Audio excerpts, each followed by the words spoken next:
অনেক অত্যাচার সহ্য করেছি আমরা, কখনো মুঘল, কখনো পাঠান, হানাদাররা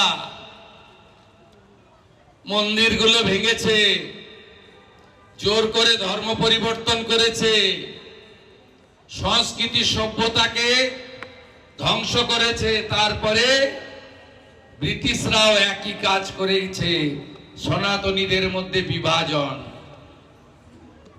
বিভীষিকাময় দেশভাগ। সনাতন হওয়ার জন্য কোটি কোটি পূর্ব পাকিস্তানের বাংলাদেশকে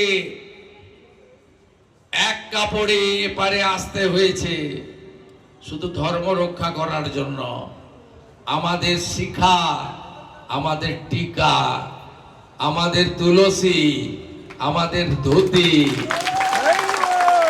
আমাদের গীতা, আমাদের মৃদঙ্গ, আমাদের খঞ্জনি, আমাদের ভজন, আমাদের কীর্তন, আমাদের হরে কৃষ্ণ মন্ত্র, এটাকে জাগ্রত রাখার কাজ আপনাদের করতে হবে। সবাই